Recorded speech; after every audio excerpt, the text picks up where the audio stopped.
انقطع الاتصال بين غرفة ال VAR وفي الدقيقة 47، لذلك لم يستطع مشاهدة الأخطاء التحكيمية التي كانت لصالح المنتخب المغرب.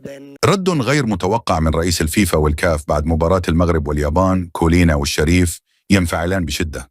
لكن قبل أن نبدأ، إذا كنت من محبي المنتخب المغربي، اضغط إعجاباً على هذا الفيديو، ولا تنسى أن تصلي على النبي محمد صلى الله عليه وسلم في تعليق، لأننا الليلة سنتحدث عن واحدة من أكثر المباريات التي أشعلت الغضب في الشارع العربي.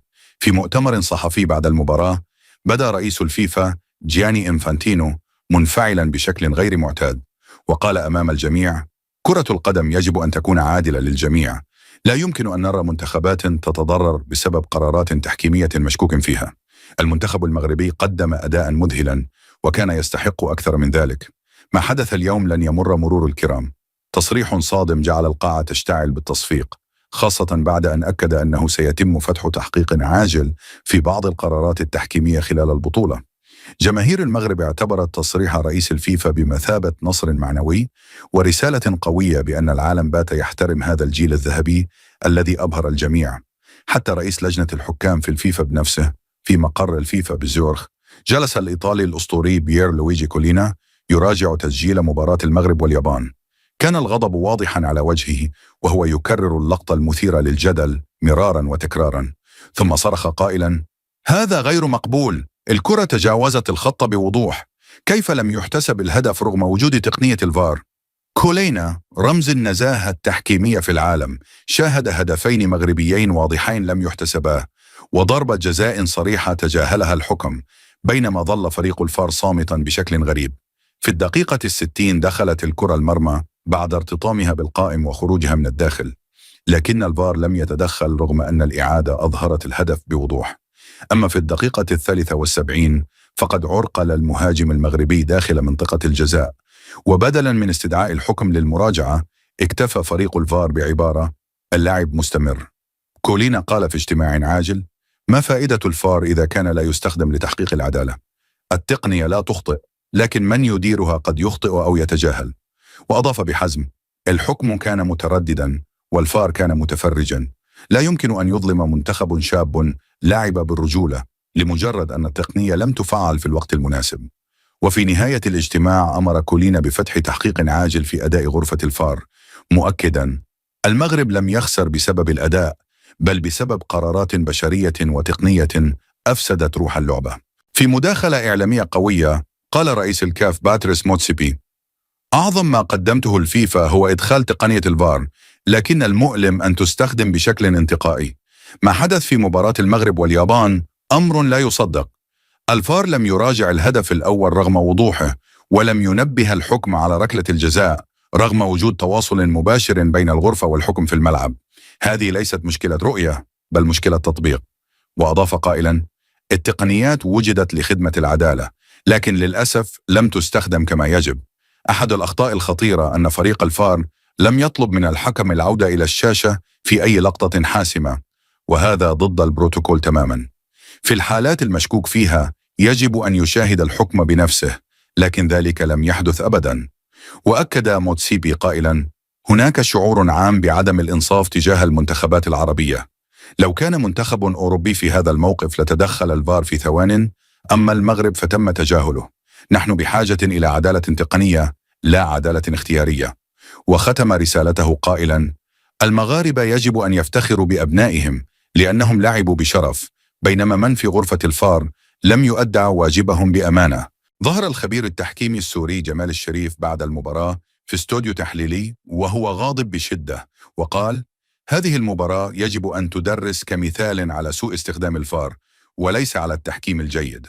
ثم بدأ يعرض اللقطات قائلا: الهدف الأول للمغرب واضح وضوح الشمس، خط المرمى الإلكتروني أظهر تجاوز الكرة بالكامل، لكننا لا نعلم لماذا لم يتلقى الحكم إشعارا من ساعته الذكية. هل تم تعطيل النظام مؤقتا أم أن الطاقم لم يفعل الإشارة؟ هذا خلل لا يغتفر.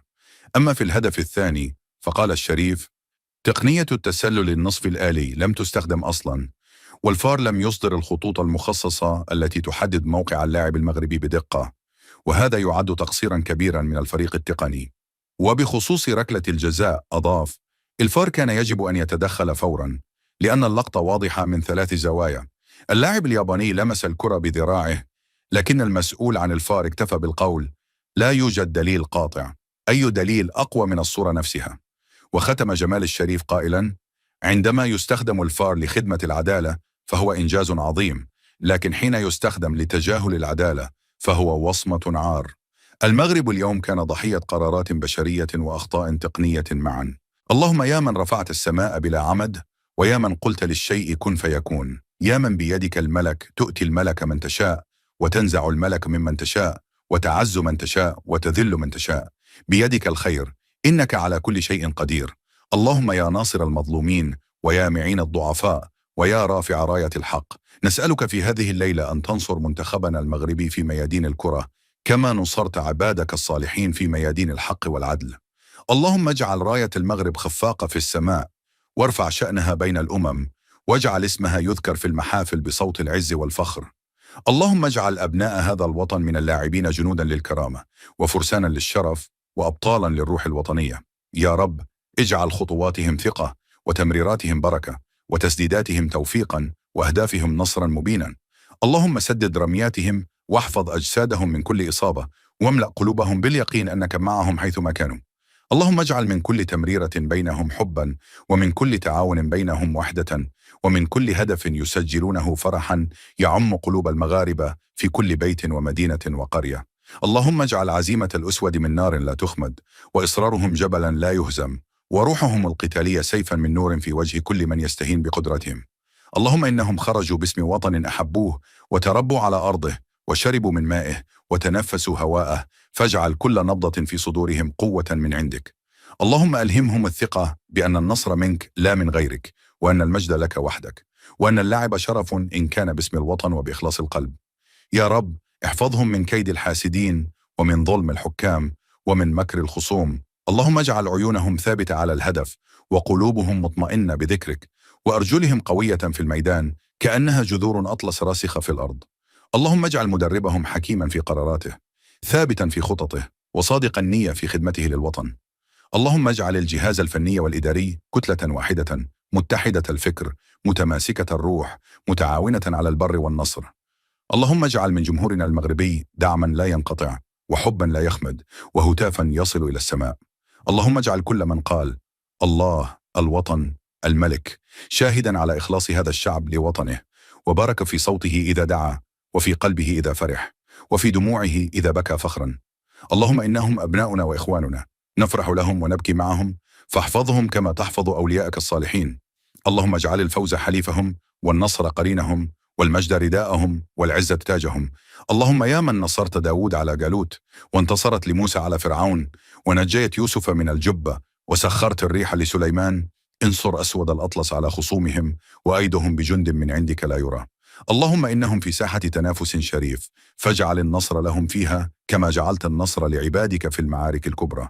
اللهم اجعلها مباراة ترفع راية العدل، وتظهر روح الشجاعة، ولا تجعل فيها ظلما ولا غشا ولا حقدا.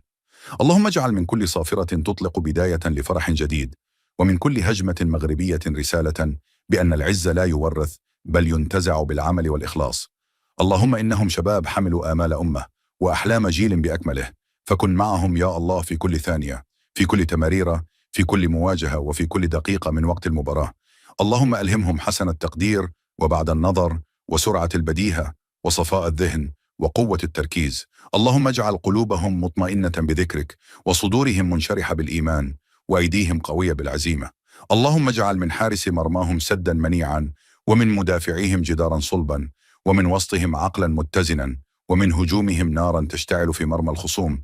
اللهم احفظهم من الإصابات المفاجئة، ومن قرارات التحكيم الجائرة، ومن كل عين حاسدة أو نفس حاقدة تتمنى لهم الشر. اللهم اجعل بركة دعاء الملايين من المغاربة حول العالم تظلهم وتحف بهم، وتكون سر توفيقهم في الملعب. اللهم يا واسع الرحمة اجعل هذه البطولة بداية لفرحة لا تنتهي، ونقطة انطلاق لجيل يرفع اسم المغرب عاليا في كل ميدان.